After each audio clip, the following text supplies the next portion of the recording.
Hello, everyone. Welcome to episode 214 of Millennial Movie Talk.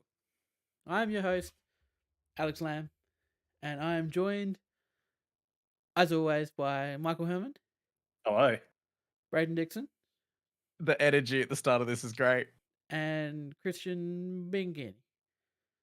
That's one way to pronounce my name. Hello. Bocconcini. That's another way. I Both just wrong. want to circle back. Brayden didn't say hello to the audience. and Brayden, that's why- hello, say audience, I'm to sorry. the audience. Hello, That audience. it's To make been it up to noted you, and it will go come over up to the end in of the the HR audio meeting. version of this podcast episode, and you can look forward to hearing Alex's rendition of the Back to the Future theme, which he did throughout the entirety of the intro. Yep. Or did I? Stay tuned. Oh, you'll never Ooh, know. and it was good. Or It was was in key. Or was I singing the Oppenheimer main theme? Are they similar? You have to find out. I didn't quite have Back to the Future vibes from Ludwig's score when seeing that latest Nolan flick. Mainly anxiety and pending dread, but it's Yeah. much of a muchness. Yeah, those are definitely the thoughts I have when watching Back to the Future. Well, because you don't want to go back to the future. I 'Cause know. we've I seen don't, it. I don't want to see a guy fuck his mum. I do. Whoa. Whoa, Whoa. whoa, whoa, whoa, whoa. Whoa, I don't think he gets that far. Someone needs to man. rewatch that film. God damn. Speaking of Oppenheimer, Barbie cracked a billy. We'll talk about that later. Come on, mate. You're getting a bit Okay, ahead of good, yourself. good. I'm If getting only we had I'm a- excited if only about we it. had a segment Jumping the where- gun. If only we have a segment in the show where all the movie money, the movie money, All the movie money happens. all the movie Yeah, the money. movie money. Yeah, if only we had, Well, do we want to start off with No. something locally grown, locally sourced that some more of us have seen now? Brayden, if you Hi. try to palm off your homegrown vegetables just one more time, I'm gonna be seriously annoyed. I'm just saying, if you haven't tried like a good old like eggplant with some THC oil, We have. You've fed it to us on multiple occasions. so much We overdosing on it. We understand. No, Alex took us out for a treat, and well, Most of you out for a treat. most of us out for a treat. Michael was in fact missing that day, Right. but was. Yeah, so it's Alex just like- took Christian and I to the cinema. Michael doesn't to- support local media, Support local creators, and I need. No, to I wouldn't go I'll that be- far. I'll be back in a sec. and so he took us, and we went and saw Talk to Me, which you may remember from a previous episode, Alex reviewing. Now it looks like we're sponsored by Secret Lab. I wish I could afford one of those chairs. Talk to Me, the latest from the good old Rucka Rucka boys down here in Adelaide, South Australia. Is a horror thriller, So demony, anyway, I can't hear you, paranormally. but Michael hates local artists, and Yep, we're Mm. back to that. Oh, I thought I think I actually saw. If we could Michael's- just keep rolling, I think I saw Michael spit when you said Raka Raka. Oh. Not even lying. Not even joking. Whoa. I feel like I'm in the Matrix. I'm just seeing double over here. God damn. For the podcast listeners, I recommend going over to the YouTube at this point. I got but half yes. of one, and it's an hour old. So Oh, I nice was room looking- temperature. mine's still cold, but mine's probably about an hour old. So mine's been open for an hour. Look, I was sipping in unison out of my big Shrek mug, Shrek 2 mug. So Brayden, come on, do you have something to sip, Brayden? Come I on. do. Is that Powerade? Give me a sec. It is Powerade. Can't even drink the right one. Yeah, come on. What's the right one? Gatorade. Gatorade. Or Prime. Oh, I thought you meant Oh, color. drink Prime. Or drink Prime. oh my god, I So, saw we'll get to Prime that. billboard Billboard. in Port Adelaide, and it was like, They got a oh, billboard in Port Logan, Adelaide? he's here. They it was I'm scream. pretty I'm sure sure they're in Highway. OTR now. I'm pretty sure Energy got put into OTR, which is really interesting because Energy I thought was banned in Australia because Yeah, that's the one that's in trouble, isn't it's it? got like Yeah. 5 times the caffeine limit. Yikes. Alright, Mm. They're So feeding talk it- to me. Yeah. Speaking of local Because- drinks, Yeah, speaking of local things, talk to me. did Dairy Chris Farm and as I well. got to see it. Alex, obviously, you enjoyed it the first time around. You enjoyed it the second time around. Yeah, The Was third. that to the movie? Yes. I will enjoy it the third time this weekend. Ooh, nice. But yes, Chris, what did you think of Talk to Me? Oh, I loved it. Loved it. yeah. So this one, it like had me thinking a lot. I went and saw it again, and second time I loved it as well. Wow. So 2 times, very good. So maybe better the second time. But it's not really my kind of movie, being a horror film, and it had me uneasy in my chair. I mean, me and you, Brayden, were sitting next to each other, and we were both a bit squeamish. Like, Oh yeah. This film gets to some stuff and it gets you really uncomfortable at times. If you're not a horror movie aficionado, which I am definitely not. There you are, Mike. My God, this film does a really good job of not only being a horror film that like is giving you the, paranormally demony, like kind of gruesome stuff and very very creepy, like you're tense and on edge the entire time stuff. This also is just I thought it was a good film. Like I just thought it was a good movie, and like I was interested in the characters, and I thought all the actors did a really good job. I thought the concept was great. The it props, sets up the concept like so well. yeah, Where I was in that mood where I was just like, oh, I don't like where this is going. Why does this have to happen? Like, and they do such a good job with that because they're not over explaining it in any way. They're giving you there's all the information that these like characters know. Like we're not getting any like, there was no shot or scene where it was like a massive like flashback to like, I don't know, medieval times when it was made. Like, Oh, can we there's talk no- about the there's no greatness shit like of that. not explaining where this thing has come from? Yeah, Only I by love hearsay. it because It's it only adds to hearsay. the party rumor side of things. Where yeah, it's like if this movie came out in 2000, there would be like a prologue of like showing it being the hand being made in medieval times think and then it really- buried. Like, I think it really adds to how personal it is too of a movie of like, it's literally just we are seeing probably one of many stories that this hand has been a part of. which is great, and really just like it really connects to my main takeaway from this film is they made an entire film surrounded by this like little simple prop. And this prop does so much heavy lifting in this film, and it's great. Looks great because too. not only does it have this great visual to it and its own visual language and its own like the way they interact with it in the film, obviously, but like just looking at it, it's terrifying and creepy and gives you all this history because of all the like graffiti and like names and writing and phrases and stuff all over it. This thing's been heaps of places, and it's affected so many people. Like, it was. I just thought it was actually really good.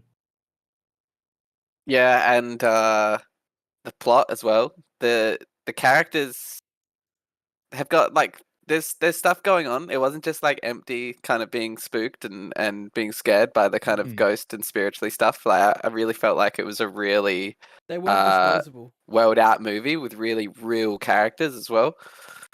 Yeah. They weren't like just like your stereotypical bunch. Like they obviously had like the guy who was like, kind of the jock guy. The big Kiwi bloke who was great.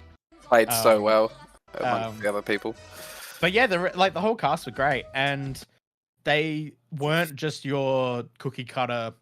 This is a teenager character who like hates their parents or something.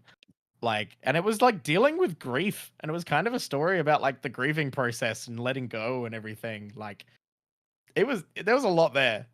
Exactly, and it was what was going on in the characters' lives, which kind of allowed the spooky stuff to take over and have an effect, and it all melded together, and it all meant something to the story, which is why, and the outcome, which is the other part which I loved, and that really made it how you said, how it's just one story of the hand, and I'm sure there are many others, and I think the ending kind of bring it around to that. Yeah, Yeah, I really, really love and dig this movie. Such a surprise. I went into it not expecting to love it, just expecting to see what just to support someone who, we've watched growing up. Obviously, like they're local to us, so it's cool to see. But I didn't expect something of this caliber.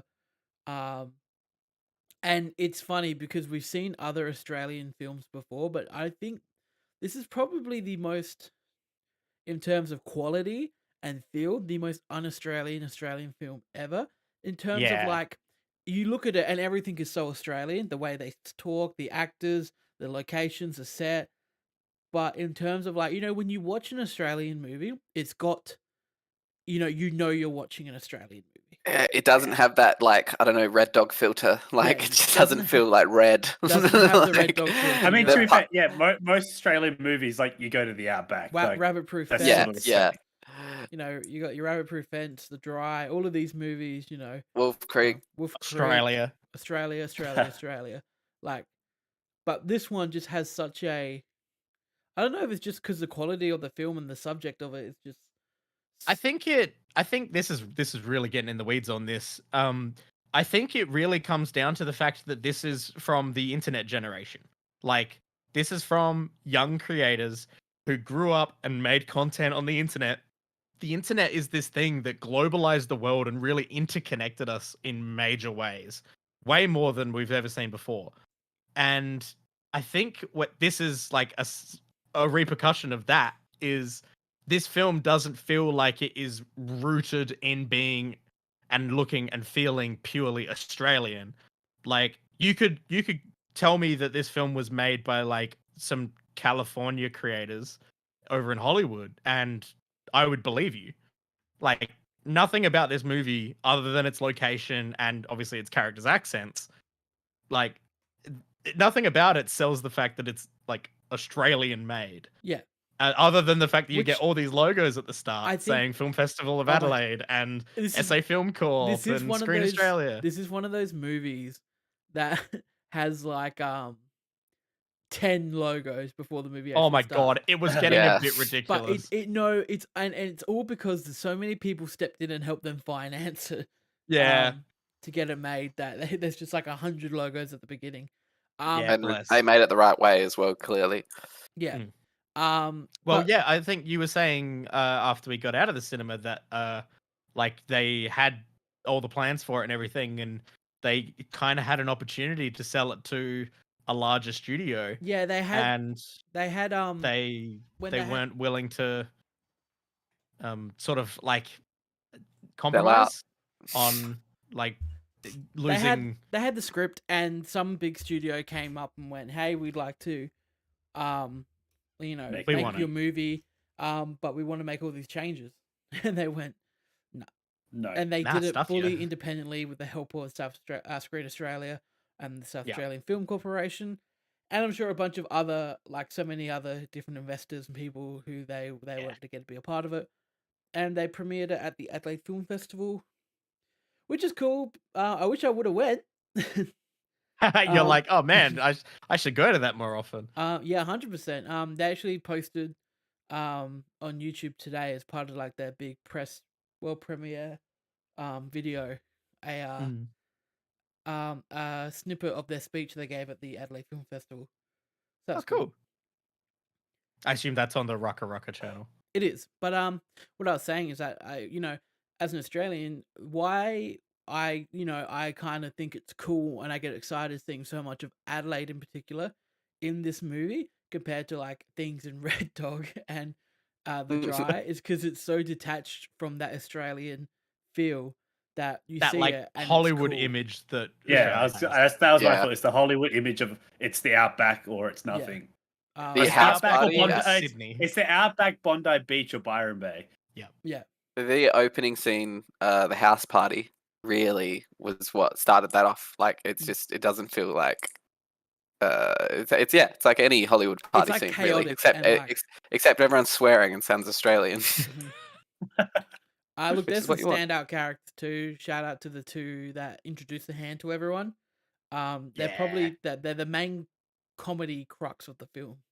Yeah. They really break a lot of the tension and help build it up in fun ways. Yeah. I think it's Haley and I'm not sure what the other guy's name is. Yeah, the big dude's name. Yeah. But the he was Polynesian awesome. The guy. Kiwi one. Yeah, they Polynesian were guy's really great. great. They were really great. And the kids did a great job. Like the younger ones. The actor that plays Riley, who is the brother, the younger brother, Who's in quite a bit of the film. Joe Bird, who plays Riley, is in particularly probably one of the standouts. Good job. Alongside, Did a good job.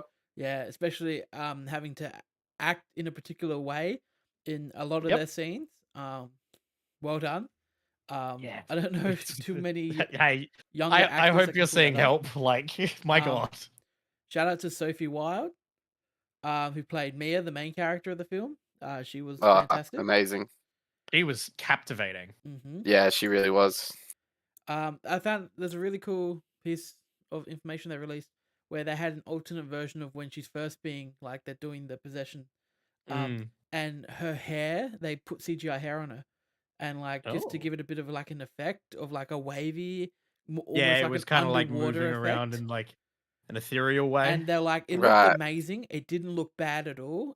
We just felt like it took something away from her actual performance. Because we'd all go, Yeah. oh, look at the hair, and they were just like, Yeah, everyone. Yeah, I be can imagine. focused on Yeah, it. Yeah. when she was doing her like creepy, like leaning over the chair and like talking at the other teens, like it might have distracted a bit from just her crushing that scene. no real jump scares in the movie. Thank God. I think there was like maybe one or two moments that were like quite sudden. Yeah. And there's one that is quite confronting and quite sudden and quite quick. But there's enough of like there's a runway up to it. Yeah. Where you're like, oh, this is coming. But I mean, it still is a jaw-dropping moment.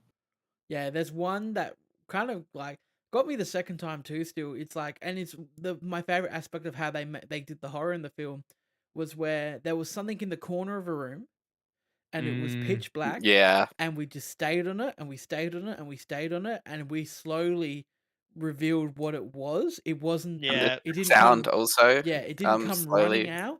It didn't do like a zoom in. There was no camera movement, no camera cut. It just almost like they slowly increased the brightness so we could realize what was in the corner, and then it moved. Still no like rapid camera movements. It was the performer doing their thing, and it was so creepy and so scary.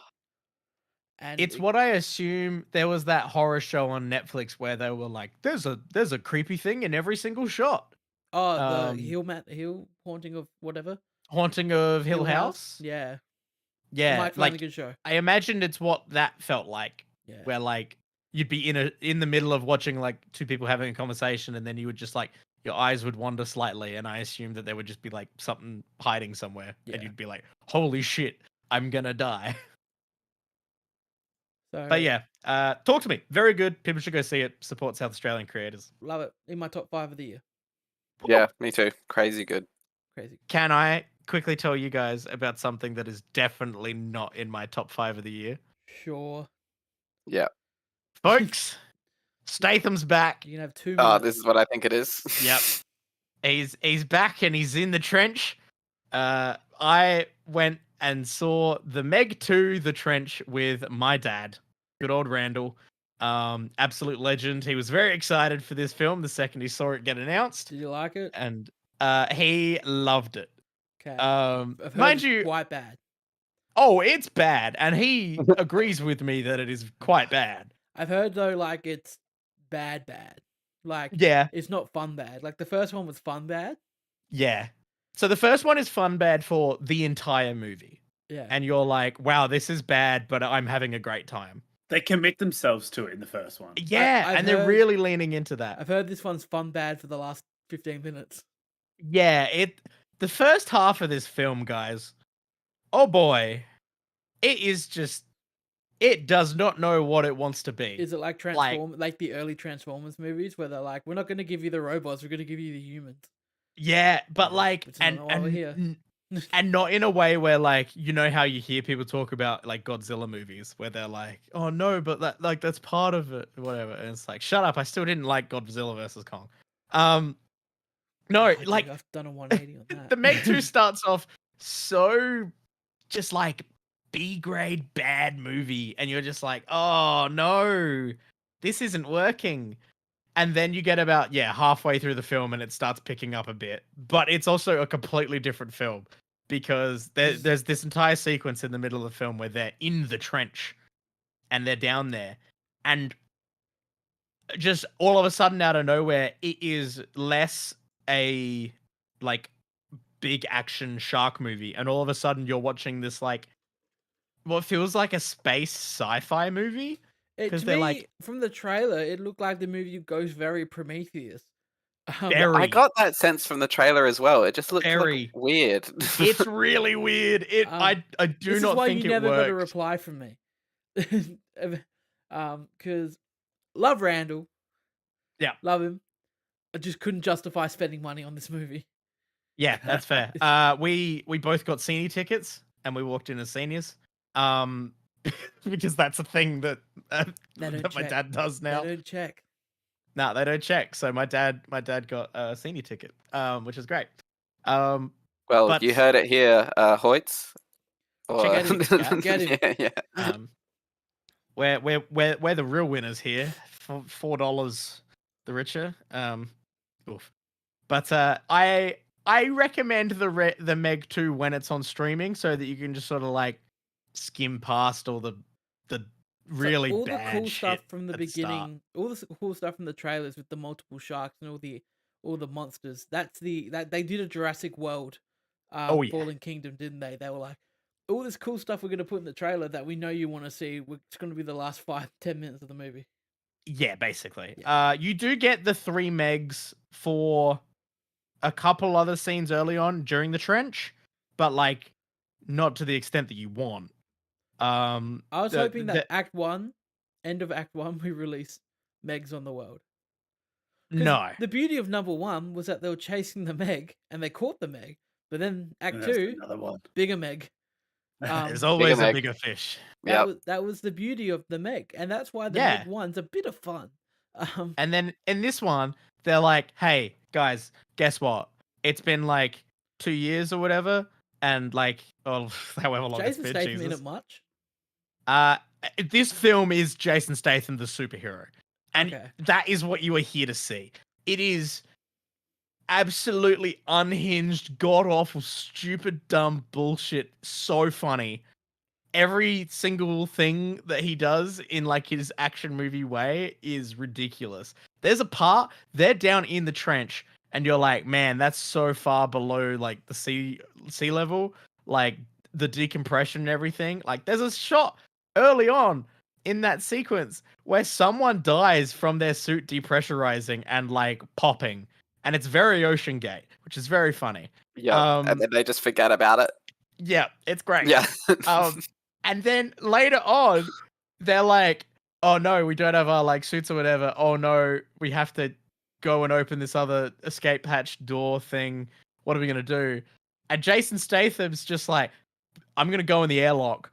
And as it's depressurizing the other way and the water's coming in, I'm gonna do this thing that means I'm gonna slightly bleed out of my nose, but I'm not gonna die from the pressure. It's like, what in the living fuck is this movie? Yeah, genius. Oh my god. But I'll give it this. It's quite fun and has some really fun moments in the last like half hour, 40 minutes. That's all you want to be here for. The plot is dumb as fuck, stupid, bad, terrible. But it's a bit of fun. And you just have to laugh at how bad it is. And at least no way. An hour and 56 minutes? Fuck off. No, so the first hour, completely ignore it. I would honestly just skip the first hour entirely. That last 56 minutes, that's the kind of bad that you can actually laugh at. I'm just gonna watch the YouTube clips. Yeah, honestly, that's worth it. Just watching Jason Statham on a jet ski, like every single sequence they do with the jet ski and Jason Statham and the 3 Megs, and there's also a giant squid octopus thing, and there's also these little dinosaur dogs that can swim. Like, it's It's so bad. It's great. Did you say dinosaur And dog? and by that I mean it was not great. There are dinosaur dogs. No one said The anything opening about dinosaur scene where dogs. they're like, "Hey, it's prehistoric times," and it was from the trailer where the T-Rex comes out into the beach. Is that in the movie? And- Is that the opening of the movie? Yeah, that's the opening of the movie. Yeah. And so they have that there because there's these little dinosaur dogs that are eating at the carcass, and then the T-Rex runs out, scares them away into the ocean, and then they come back to the beach, and you're like, why are they going towards the T-Rex? Blah, blah, blah. And then the Meg gets the T-Rex. But then, turns out all this time, along with the Megs, those little dinosaur swimming dog things have also been living in the trench. And they're one of the threats when they're in the trench. And then they come up onto land, and it's You lost yeah. me. yeah, it look, lost me too. there's a lot of land animals becoming water animals, turning back into land I just want to animals see here. And Shark Kill Man. Yeah. You're gonna watch Jaws 2 for that. They reference Jaws too. Why? The guy DJ or TJ or whatever it is. Oh my god, that's reminded me. Oh, This please has the worst original song I've ever heard in my life for a movie. I need everyone to check this out at some point in their free time. Is it worse than Kanye West's original song for Mission Impossible 3? Oh, God. Yes. This is the worst song I've ever heard.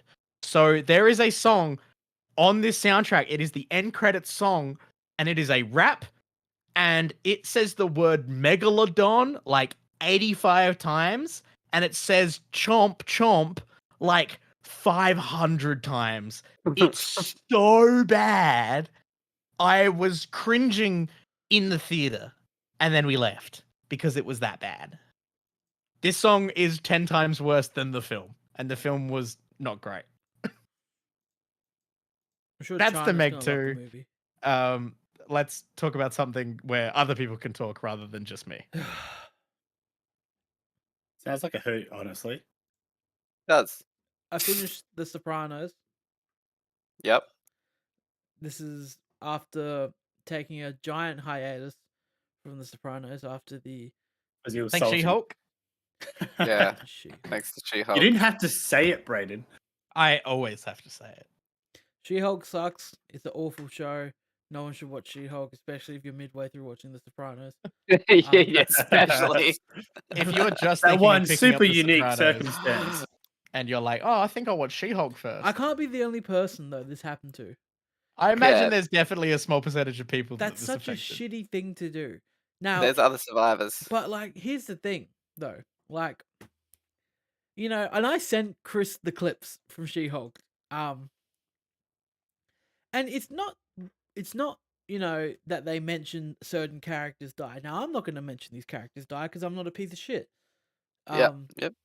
Nice. But they mention how they die, who kills them, and essentially everything surrounding it, which was just so Not needed. mean. Yeah, a bit too much. There's a difference between like being like, hey, yeah, in Breaking Bad, like so and so dies in a really brutal way, and they show it, and there's this great CGI shot, and it's great. And then there's a difference between that and saying, hey, blah blah blah dies this way, this is what happens. It's just and this really is the bold exact to time. assume that everybody watching your show has seen Doesn't that. care. Yeah. Has seen the show or doesn't care. Like there are people that want to watch it. Like The way they assume- ruin it is like they went out to like make a point that Well, like I you're not it's targeting. You're not time, targeting. yeah. When was Sopranos coming out? Was it early 2000s? Look, I'm gonna Yeah. say this because I'm not giving you the date of when the show came out. I'm gonna give you the date when the event of the show they reference happened Yeah. because they are quite late into the show. Yeah. They are one of them's in the last 4 episodes of the show. Damn. Yeah, I'd be mad. Let's say 2007 is Alright. when. So that's like, and I'm gonna guess She-Hulk is. There's probably a large amount of people watching that show that probably haven't seen Sopranos. I assume that they were assuming that people who want to watch Sopranos have already watched Sopranos.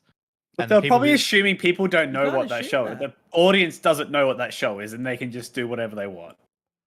Yeah, it's It's like saying Dumbledore dies. Whoa. Wait, It's- really? Oh my god! No, you didn't. Can't believe you You did that, actually. Chris. That's a bit tamer because you said Oh, sorry. At Dumbledore the dies. end of the 5th book, No, Brayden, it's like doing this, and spoilers for Harry Potter. Brayden did Yeah, spoil yeah, good things, yeah. but this is, I'm gonna be courteous. I'm clearly so bad at my Um, Harry Potter knowledge that I can't even. No, reference you got the it book. Okay, it's like right, no. saying Snape kills Dumbledore. Yeah, it's specifically. it's like saying Yeah. specifically, hey, guess what? Snape's a bad guy. He kills Dumbledore. If you want to go further, you could go, hey, Snape's a good guy pretending to be a bad guy, And he kills and Dumbledore. Yeah, it's like doing that.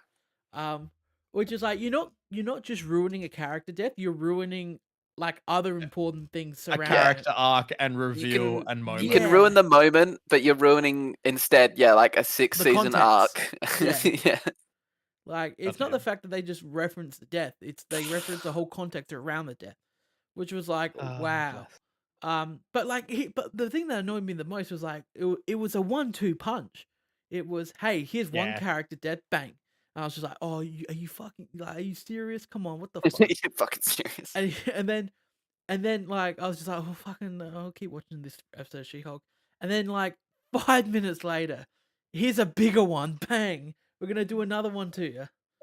And it I'm talking about She-Hulk more than The Sopranos. I was when I about to should try be and get you talking back on about- topic. Back to and the say, Sopranos. I should hey, really what do you be think of talking Sopranos? about how fantastic The Sopranos is, and how This is what they every- wanted.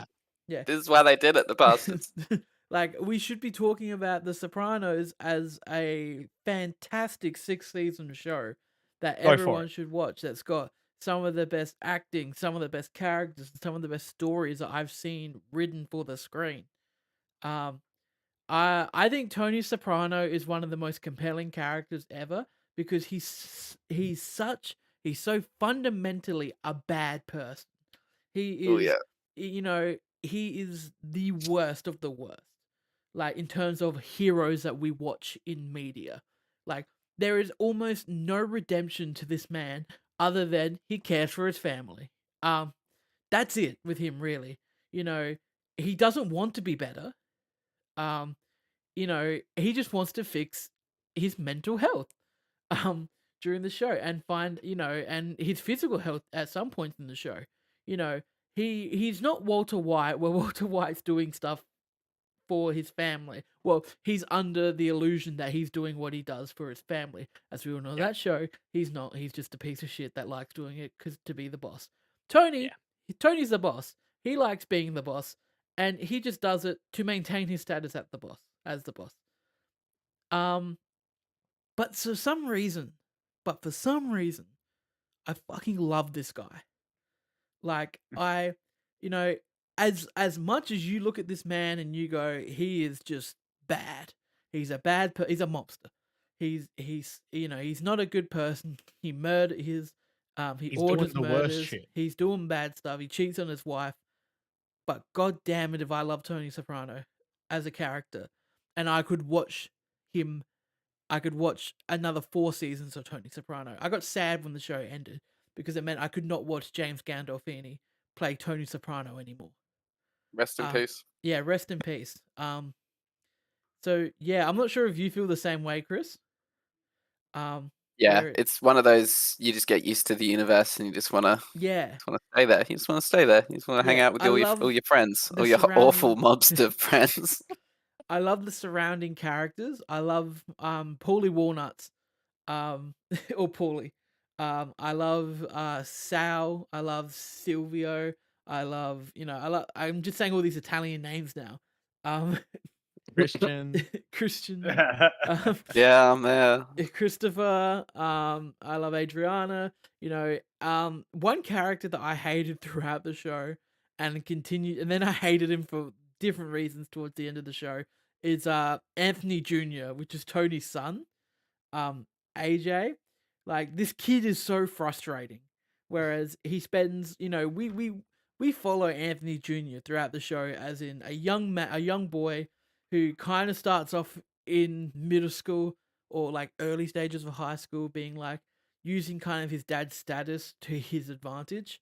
and Mhm. kind of realizing yeah. what that means and And then stuff. we slowly find him, realizing what his dad does, and he also later in life moving towards high school being lazy, then trying to get into the football team, follow his dad's kind of high school prospects, and then we kind of follow him just become a bit of a drifter, I guess, in terms of what he wants to do after high school.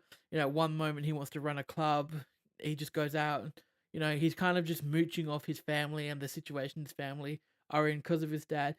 And then in the last half of the season, he turns into a kind of anti, like, he loves the environment. He loves, like, he's like $50,000 car gets destroyed, and he goes, "Oh well, I guess that's good for the environment because I'm not using that anymore." And like he fully turns into like a, I want world peace and everything. And it goes from me hating him for one thing to him doing essentially a 180, but in the most insufferable way. Yeah.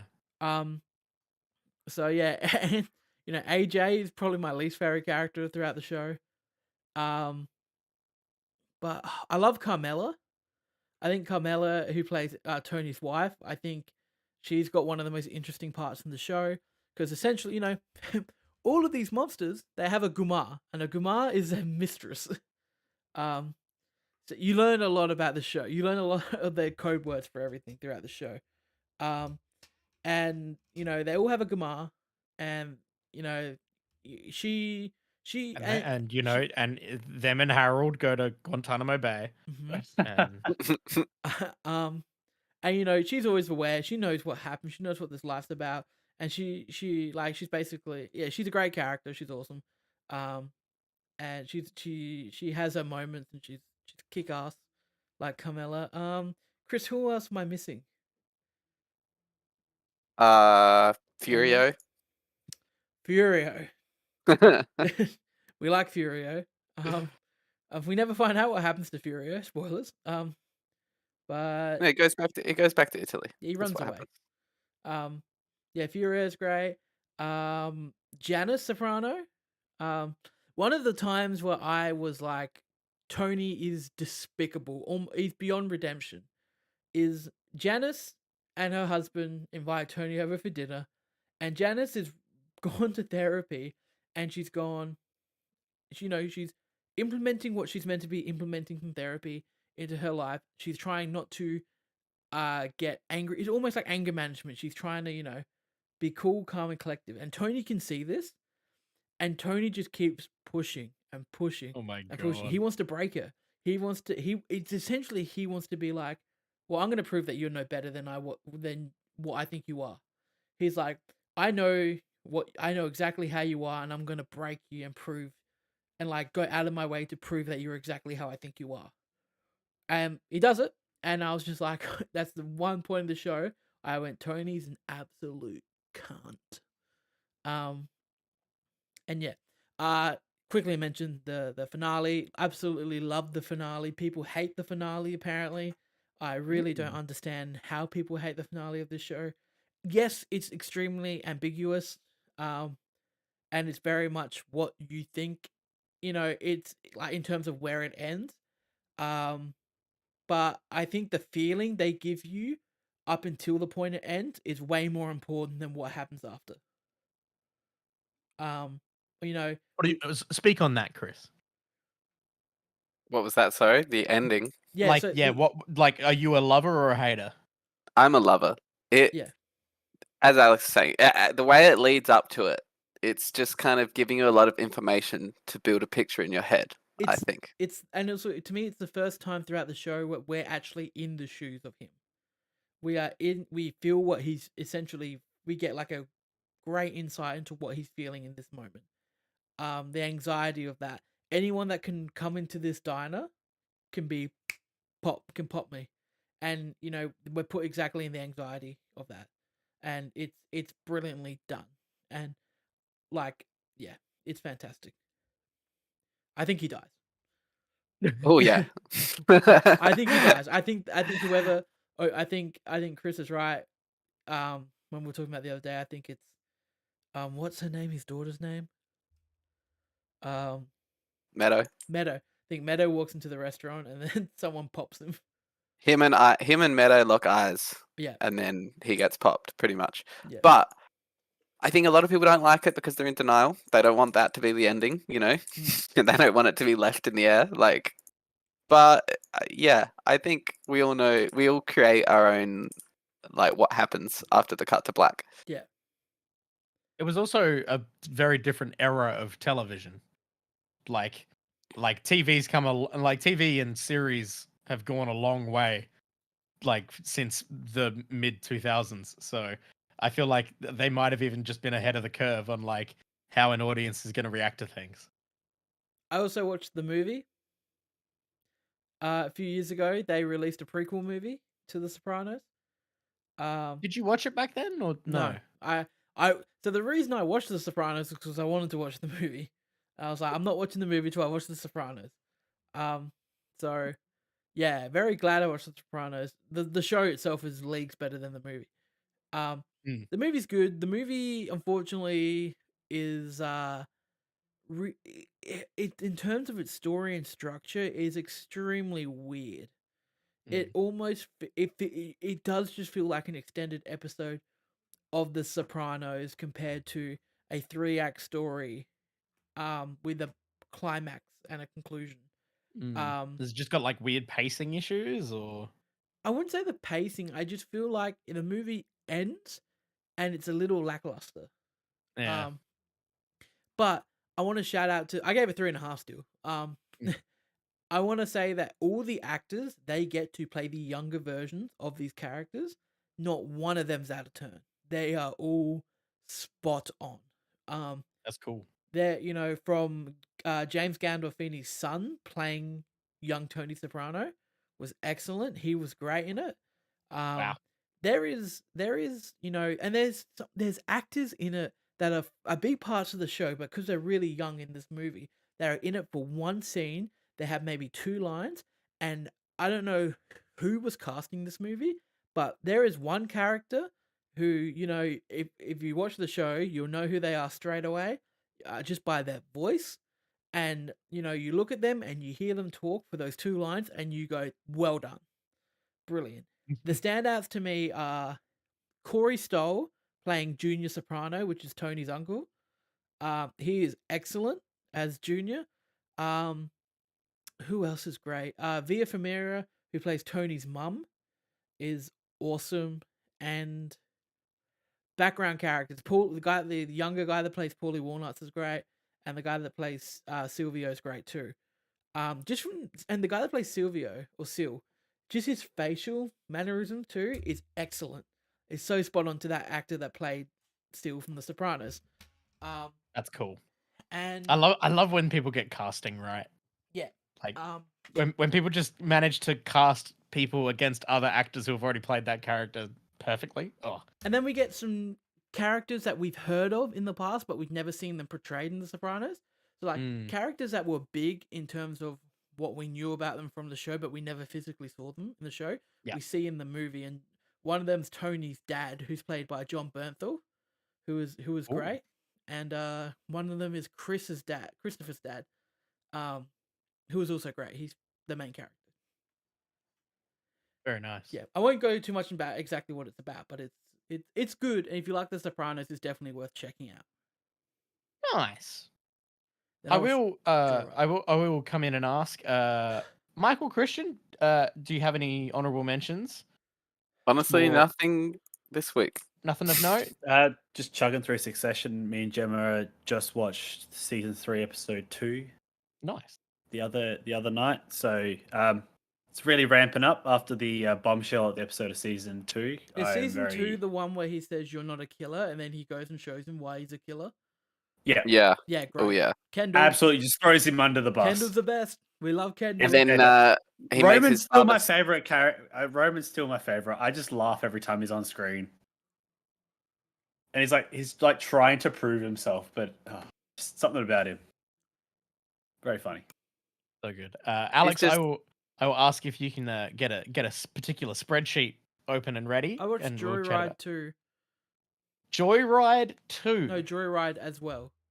Oh, I was like, did they do a sequel to that? No, well, the movie came out this year, so they'd be pretty quick on it if they did it. Joyride. Oh, that one. Okay, no. What was I thinking? I was thinking of freaking Ride Along. Oh, well, they did make a ride along too. Oh, Jesus Christ. It's a Oh good my God. movie. People just good? check it out. It's a fun comedy. Very Nice. predictable in terms of story and character development and character arcs, and you know, I'm sure if I told you it's about two really close friends who grew up together and they go on a journey to China with two other companions, and if I told you it was a movie about two friends going on a journey together and there was some twists and turns, I'm sure exactly you know what would that means in terms Yep. of these two friends and how their story goes. That checks Um, out. It's exactly what you think it'd be in terms of story, but it's got some pretty solid laughs and sequences on the way, and it's definitely worth checking out. Good on them. We So, love that. I'm finally watching Heartstopper. I'm finally Don't know what that fixing is. my status as part of the LGBTQIA plus community. I hadn't watched any of it, and I'm almost finished with season 1, and season 2 just came out, so I'm very excited to continue watching. And I'll talk more about that next week. Okay. I also watched Mission Impossible: Rogue Nation. I have not watched Fallout yet. I will watch Fallout soon. Shame. Rogue Nation was really good. Shame. I liked it. All right, let's But spreadsheet yes, time. here we go. Box office. So we got Draft. spreadsheet. As Brayden spoiled in the beginning of the show. Thank you, Mr. She-Hulk. That's it. We've got Barbie has crossed the bill. Now this is a fun little spreadsheet, but it's not my new favorite spreadsheet. This is my new favorite spreadsheet. Yeah. This is basically where we can see what movie's doing the best, ranking them against each other, which is a bit of fun. Yeah, So we can this see, is fascinating. so we can see Barbie has jumped to number 1, which is a bit of fun. Like I said, we still got all the top 12. That's us. Look at that. Look at Yeah. Sound of Freedom's a movie that only. Can we just say that Sound of Freedom's made 106? These are all worldwide, right? And These are all that one this isn't. purely America. This Oh, movie's not been released anywhere but the US. so gross. It's made $164 million. So Yep. well, Great work, America. Go and support your local QAnon. go. Jesus. So basically, not much has really changed, except for Barbie jumped to number 1 with the $1 billion earnings, I guess. Oh, don't rule out the Meg.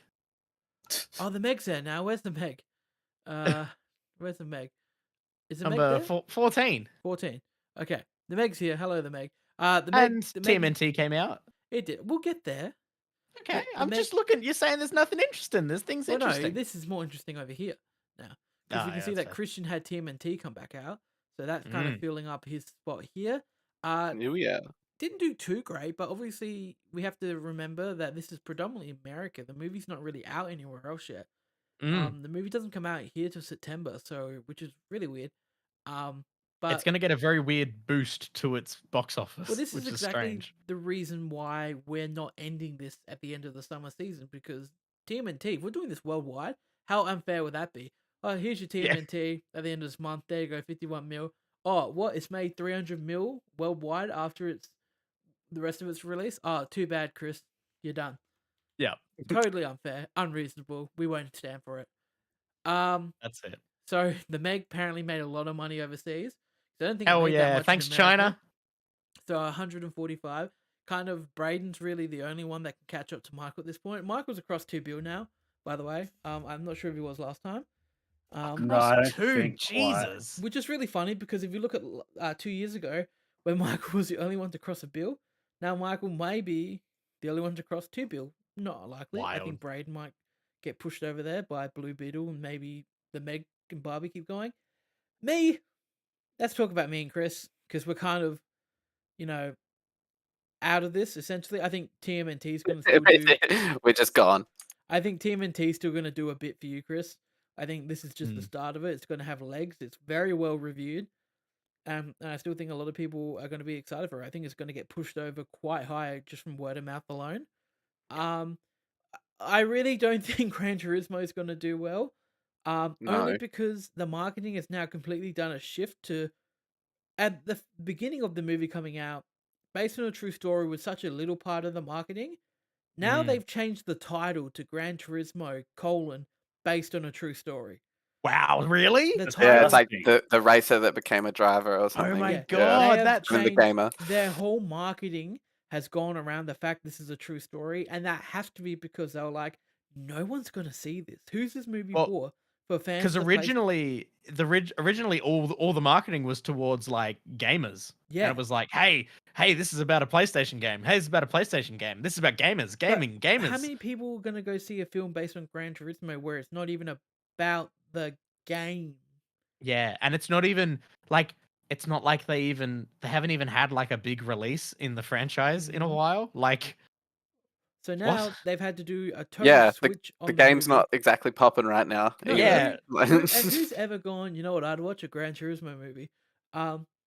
Like they've completely no, because gone, there's so many car racing movies. so that's what they're doing now. They're kind of pivoted towards, hey, let's try and get the people who get excited for movies based on true stories.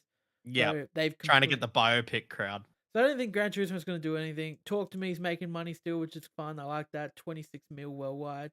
That's Congratulations. 16 higher than it was last time. Yeah, based on a 5 mil budget, so that's very good for them.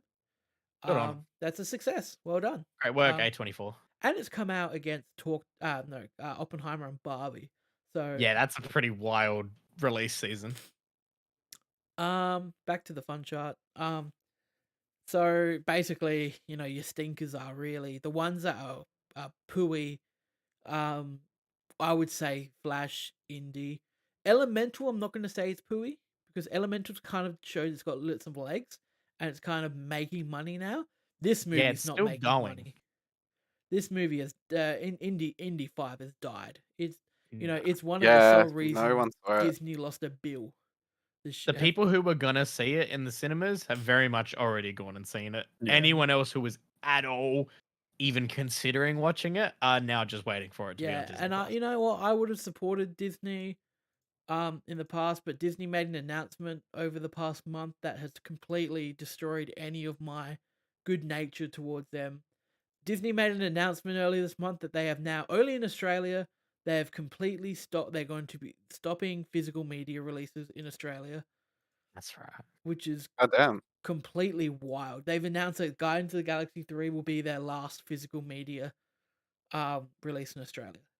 Oh, So okay. weird. So I didn't hear about our internet issues, obviously. yeah, not, which is not with it. such a Has anyone spoken to Disney about how terrible our internet infrastructure Yeah, is? yeah. and it's such a nail in it's the first nail in the coffin of physical media because you go, oh, but it's just Disney. Well, it's not. It's Fox. It's Yeah, all of that's those... like that's so much of Hollywood. My god. It's true. And it's already expensive for independents to, or like smaller studios to get stuff physically done. So I haven't met someone. who does that leave? I've been looking on the internet. I haven't read anything that was like, oh yeah, this makes sense. It truly Because doesn't. it doesn't. Another part of Disney stuff's catching some flack on social media at the moment, which is the new Snow White movie. What do they do? Rachel Ziegler and Gal Gadot have just come out and practically just been shitting over the original one, talking about how they've changed it, being like, oh, practically our Snow White's a girl boss. She's not saved by a prince. It's not to do with love. Like they're just like, it's like, it's so outdated, and like they've just like absolutely just been running their mouths over the original, and a lot of people, even like girls, because they're like, oh, it's like a feminist take or whatever. A lot of girls are like, what the fuck is this? We also want love, guys. Like that's weird, not our problem. Like, it's almost like if you're saying like, yeah, this story is really outdated and stuff. Maybe don't make something else. Maybe don't come up with remake something. Yeah. But like people are like this like in the original, she runs away. She practically like looks up, like takes care of herself. She does whatever she wants because she lives with the dwarves. She just bakes all day. Like it's not like she's out here being a slave to the dwarves. Yeah, she's she gets tricked by a witch to eat an apple. Like oh no. She gets not going to say that on YouTube. Yeah. But Gaslit? they're catching a lot of flack at the moment as well. Wild. All right, this episode is starting to run a bit long. Well, yeah, I was But- just gonna say that it's interesting to see Brayden so high in the competition because I actually, famously lose every single podcast challenge ever. well, yeah, if we go back here, we can see Brayden picked as his first choice in the heights that made not even 100 mil. Yep. But anyway, moving back to here, Michael and Brayden, who are leading the charge, they're the most spread out of everyone. Michael's got 2 Ooh. films in the bottom 3. Yeah, Um, wow. Yeah, look, that's But he does have Yeah. 3 in the top 6, so that's where you're making up for it too. Mm-hmm. Brayden's got 2 in the top 10. And what's the then gap between That's Little it. Mermaid and Oppenheimer? It's a bit. it is Can't quite. 10 mil. Ooh. A 10 mil gap between Oppenheimer If I and can Little get Mermaid. if I can get 3 in the top 5 at least for now. I Shut think up. you pretty- could, because I feel like people who have seen Barbie already are gonna go see Oppenheimer. Well, Gran Turismo is gonna do bits. It's gonna It's- pop off, Because it's guys. based on a true story, everyone. Not sure if Based you've on a true heard. story. Based on a true story. You know, a shocker. That might get your dad in to go see it if he's can be bothered paying. But I guess if we all buy senior tickets, maybe we can go see. Maybe everyone will get Gran Turismo. into it. Yeah, I can't believe they Um, literally changed the title to Gran Turismo based on a true story. That's Um, wild. So, yeah, All good right, luck. we have one last segment for this episode. Oh my god, we do. All right, let me rattle through this if I have to. 5 minutes in the ring, SummerSlam 2023 edition. I watched the whole damn thing. Did you watch it live? No, so I watched it yesterday. Okay, On my day off. so let's Um, quickly rattle through this. Here we go. Are we doing it in order? Yeah, first match was Logan Paul and Ricochet. This was Great. Great tied match. for match of the night. Had so many great spots. Currently, still just proving that Logan Paul's such a shock to the wrestling world. That he can go in ring, and now he's improved his skills on a mic and doing promos has really helped him out a lot. And also, it's just helping him. It's how they're booking him now. They booked him as a heel, which is great. He won the match against Ricochet, dirty, with brass knuckles Yeah. punching him. So that was fantastic. And it's going to set up probably Logan and Ricochet too, which would be fun. All right, next up was Cody and Brock Lesnar. This was Oh, also on this, do you remember your predictions from last week? yes. My prediction was Logan winning. All right, Nice. so Cody and Brock Lesnar. This was the rubber match, the third match in their series of fights. We still never found out why. It all Brock started. started the From thing. the commentary team during this one, I assumed that it was just about like Cody proving himself to the world. It was and that, and himself. also people think that Cody was listed as the top dog in WWE at this point, and Brock came in. Brock did the same thing to John Cena years and years Yeah, ago, where he just came snap in and him down a destroyed peg. Cena because Cena was looked at as a number 1 guy. So, Mm. yeah.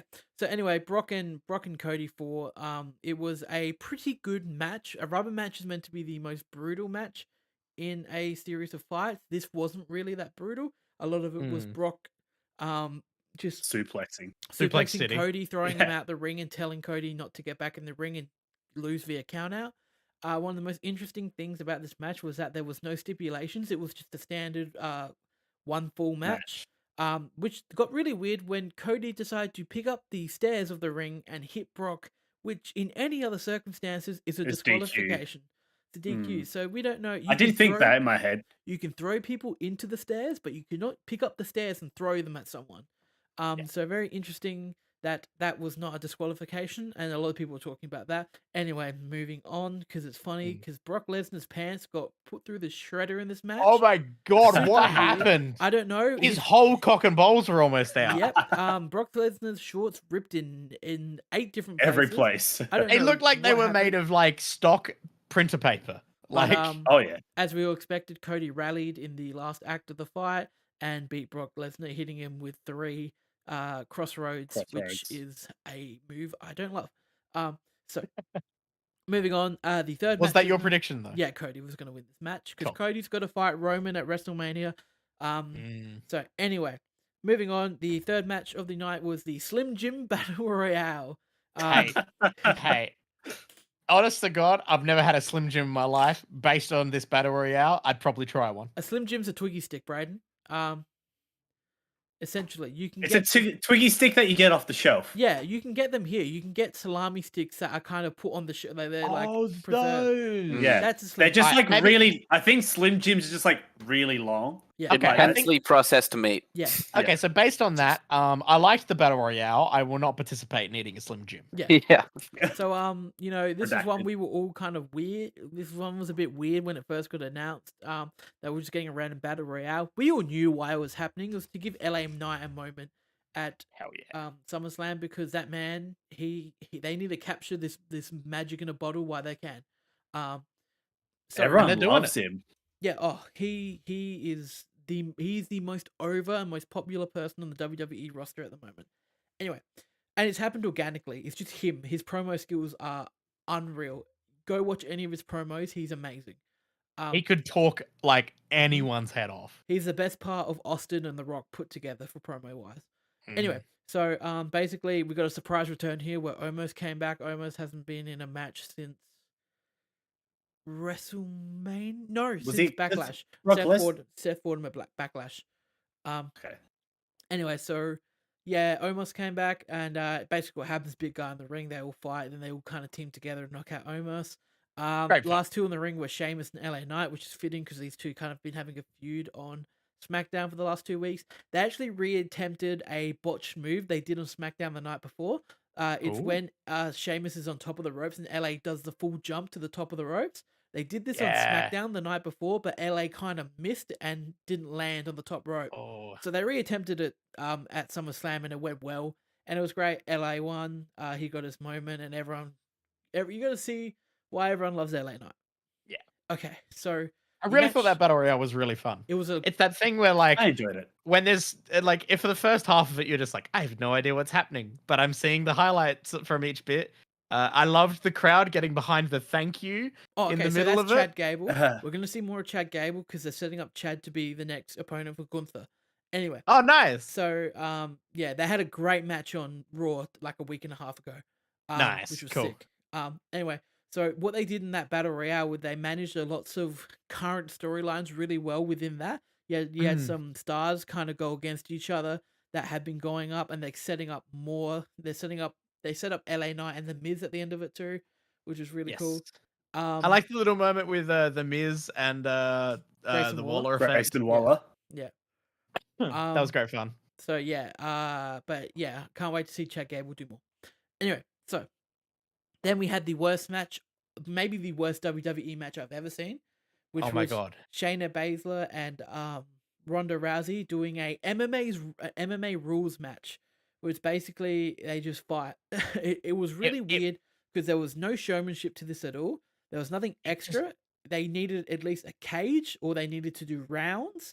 They needed something in it, or they needed to have This Bruce just didn't Buffer come work. out and This- announce them.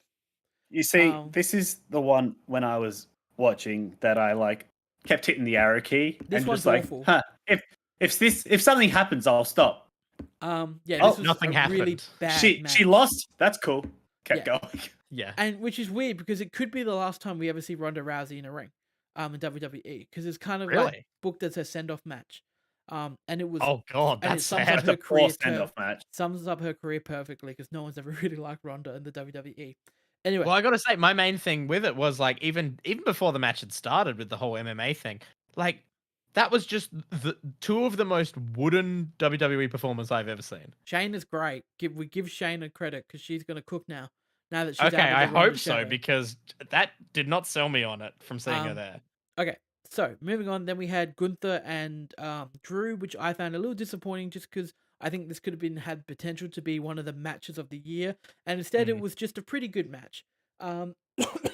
I originally thought that Gunther was going to win going up to it. I know Drew was going to win going up to it until I realized that Gunther is 40 days off being the longest reigning Intercontinental Champion. The only person beating him is the Honky Tonk Man. Honky tonk man. And it's something that I really think WWE want to get away from, is having an Elvis impersonator be their longest reigning Intercontinental Champion. So obviously Gunther's going to be that, and then might get beaten by Chad Gable. Who knows? Could be a lot of fun. Oh, that would be fun. So that was a fun match. Next up we had the women's triple threat match, which Oh, this. Okay, so this This is where I'm up to, but this I know what thing happens. had a moment where WWE they fucking got me, and I was Bianca actually pretending to pissed be off. injured. The Was that it? injury. So she sold that like a motherfucker. Oh my god, sold so well, I and thought them that- I avoiding the thought she was camera angle gone so for- that you can't see it. I thought she's out for a year. They've lost their best. Yeah, women's performer for a honestly, year. I was like, oh my god, Um, that's horrible. So I this feel so match bad was for a her. bit stiff. It was a bit botchy. You could hear Charlotte and you could hear Bianca and Charlotte calling out spots to the other Fun. performers. So it overall, I think it had enough good moments to consider it a good match. I think Bianca coming back and hitting a splash onto On the Charlotte, who's doing a submission move on Oscar, was great. Doing a figure eight. Yeah, a Like figure what? eight, and she does a frog splash on top of them. The only thing I don't love was that Bianca pinned Oscar to win it. Oscar got pinned by a roll up, wins, and then Io Sky comes out. Yeah. So I thought it was really weird. Bianca Belair has now had the longest and the shortest title reign in WWE history, for the women's champion. Oh my god, that's which great. is They funny. count that as Yeah. a reign. Yep. Yeah, Oh, that's yeah, they great. count it. So bless. yeah, Io What was came in. what was the initial shortest? Because it's the same sort of situation. I'm Win it, not then get sure. straight cashed in on. So yeah, and then obviously Io came out and won, which was great. Yeah. And Dakota Kai came back in, and we had a damage control reunion. Dakota Kai's got like an injury at the moment; she can't wrestle. But it was good that they all came back in because it was a year ago at SummerSlam where they kind of debuted on the main roster. All three of them came out together as damage control. So now a year later, Io's the women's champion, which was great. Moving on, we then had Seth and Finn in what is my match of the night. This It was real good. was an was amazing quite match. fun. Bar the ending. Yeah. I would have loved Finn to have come out as World Heavyweight Champion, even though Seth is my boy. He's my favorite. I love Seth Rollins. He's awesome. But I think it was time that maybe we had Finn and another win for the Judgment Day. Obviously, Damien came out trying to give Finn the case as a weapon. Then it backfired, and Seth ended up stomping Finn onto the case. The whole idea of the whole the miscommunication between them and everything is It like didn't work for me. nah, it didn't sell 'cause for me. It's not the first time, and they try that spot happens maybe once or twice, like in the match where Damian Priest sort of distracts him or like miscommunicates with Finn about what's happening and like puts Finn off. Like that happens once or twice, like when he first comes out, and then again with the briefcase and ending it. Yeah. So, I thought it was a great match though. Up until a point, Seth came out wearing the ring attire he wore when him and Finn fought 7 years ago, and Finn got injured. And then Finn came out with 7 written over the part of his body that got injured in that match. So, And then he was targeting that on Seth the entire match. Yeah. so that was a lot of Replicated the fun. move that fucked up his shoulder. Mhm. Like they really played into that really well. That's what I really WWE liked does that. really well with incorporating history and story into their matches. Mm. Then we had the match of the real main event. I don't care what WWE do, trying to say they have 4 main events on a card. Your last match of the night's a main event, which was That's the main Tribal event. Combat, Roman and Jey Uso fighting for not only the WWE Undisputed Universal Championship, but the Tribal Chief title. And the beads. The beads. This is probably the weakest Roman match I've seen in a long time. It started off as all Roman matches does. All Roman matches, they take a while to get into it. It's a lot Yeah. of story. It's a lot of, they build slowly. Then they get really good, and then there's some sort of interference, and then Roman wins. Shenanigans. That's how it happens. Shenanigans. The shenanigans in this episode of the story of Roman was that Jay was about to pin him, but Jimmy Uso, Jay's brother, pulled him out of the ring and super kicked him, and then Roman speared him through a table. So This is after. So this is double shenanigans yeah, because we Oh, also had Solo earlier. everyone knew Solo was coming out. It's just gonna happen. Yeah, had to. Um, My favorite part about that moment though was getting to hear Greg Miller, who was directly next to them, against the fence in that bit of the seating. Was that Greg screaming? Yeah, Greg was the one who was yelling and No, really Solo. getting into them. What? It's such a good moment. Like they shared it all Okay, over there. we're Like wondering who that Instagram and was. stuff. Yeah, He's so- great. He's so good. So yeah, we all knew that was gonna happen. Typical WWE shit. But then the pulling out was Jimmy coming out, and Jimmy's been off with an injury. Everyone thought that Jimmy and Jay were gonna, Jay was doing this for what they did to Jimmy, but then Jimmy comes out, betrays him, super kicks him, Roman wins again. Going to be interesting what happens this Friday night on SmackDown, because that's where we're going to find out why this is happening. Basically, we think this is going to end with a fatal 4-way between Roman, Solo, Jimmy, and Jay for Tribal Chief, which could be a lot of fun. That'd be fun. But we think it's time for Roman to kind of move on from the Bloodline story, and it's time for him to get beaten by Cody at WrestleMania. Ooh, nice. And that's it. That's it. That's SummerSlam, baby. There you go. SummerSlam 2023. Was it great? Was it better than last year? No, it was not. Nothing. Yeah, didn't have Brock Lesnar coming out with a fucking tractor. Brock Lesnar coming out with a tractor last year was incredible. Topping it off with Brock standing on top of the tractor and throwing a microphone at Roman, and Roman catching it in his hand like it was nothing. Wild. So yeah, there was no real massive moment like that. No, there wasn't this year. Yeah, Jimmy betraying Jay, probably the only thing. Yeah, that's just but no big show-stopping moment. No return, no big returns. I'm not counting Omos. No one fucking likes Omos. Yeah, no Randy coming back. no Rock. Everyone's been predicting Rock coming out for the last year, but no Rock still. Is that just because his Hollywood career is struggling, or? Well, probably with if there's a time for the Rock to return, it's now because he can't work. Yeah, I feel like if there's ever going to be a time, it's going to be right now. So that's WWE at the moment. We didn't get any more information on Bobby Lashley and his Street Profits faction he's forming, but we will probably Friday. Nice. Cool. Thank you all so much for joining us. Also, quickly tonight on Raw, they're setting up Shinsuke versus Seth Rollins for their next rivalry. Shinsuke, they had a match in the main event where they were on a tag team, and Shinsuke kind of, after they won the match, hit Seth with a dirty finisher and ended the show. So they're gonna set them up.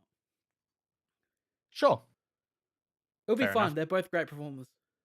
Yeah, I was gonna say Shinsuke works better as a heel. The 2 seconds of Shinsuke in the Battle Royale was fun. So he got thrown out real quick. But yes, that has been episode 214 of MMT Millennial Movie Talk, movie, TV show, and WWE podcast. Mainly WWE. Just for the last 20 minutes of every episode. You can follow us on your podcast service of choice. If you can, leave a review. That'd be great. We'd appreciate it. You can subscribe over on youtube.com/Millennial Movie Talk. And you can see Alex cover his face with a microphone and other shenanigans that we get up to in the real world. And you can follow us on your social media of choice. Add Michael on Facebook. Do it. Please. As always. I'm Alex. I'm Brayden. I'm Christian. And I'm Michael. And we're out of here. Goodbye.